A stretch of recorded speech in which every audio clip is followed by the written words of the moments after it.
Thank you, Senator Dhingra. Your tireless advocacy and relentless voice for crime survivors is inspiring. And on behalf of Leesa Manion and the support of the King County Prosecuting Attorney's Office, I am honored to join today's events standing for survivors.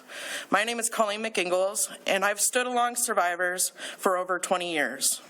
Throughout the years, I've worn many hats, working first as a community-based advocate, transitioning into the system, providing advocacy to victims throughout protection order hearings and criminal justice proceedings, and now as a program director.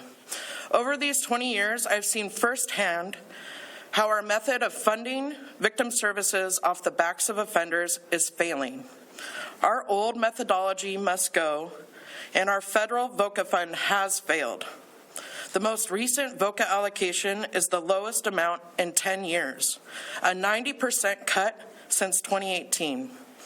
For the past 4 years, victim service leaders have come back year after year to the Washington State Legislature to help maintain life-saving services, to keep the doors open, the lights on, and shelter beds available. With the help of many of these legislators up here, our state has found a way. And yet here we are again, asking for the legislature to keep life support for these critical programs.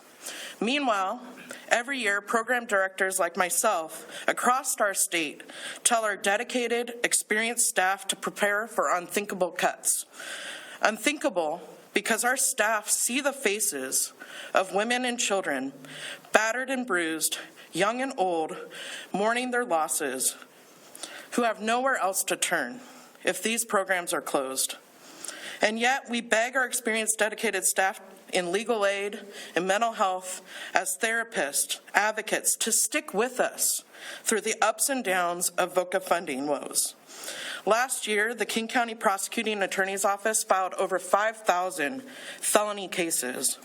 We know each case has one or more survivors in need of comprehensive, coordinated network of trauma-focused services to meet the diverse and complex needs of all victims. That number only accounts for filed cases. Hundreds of thousands of crimes go unreported, unsolved, or lack the evidence to be filed. And all suffering crime victims are in desperate need of resources and services.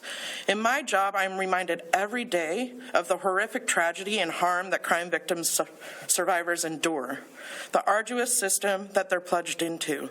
And yet I'm riddled with difficult decisions of which crimes, cases, and ultimately victims to prioritize with our shrinking services or cuts due to reductions. This year feels worse than ever, 51% cut. If Washington does not act, it will shatter our already tattered safety net. 2 weeks ago, a local King County domestic violence agency laid off all their legal advocacy staff. I know what is happening in King County is replicated twofold in our rural communities. There has to be a better way. This year, thanks to Senator Dhingra, Representative Davis, and many others up here have coordinated a task force to begin a sustainable plan. Passing Senate Bill 5362 and House Bill 1487 is a necessary and essential step to sustaining the life-saving services much needed in our communities. The state of Maryland did it with a much smaller population and passed a $60 million measure. Our state, the 13th most populated state in the country, is asking for a modest $50 million. We can do right by crime victims by passing this more important measure. Thank you. Thank you so much, Colleen, for that.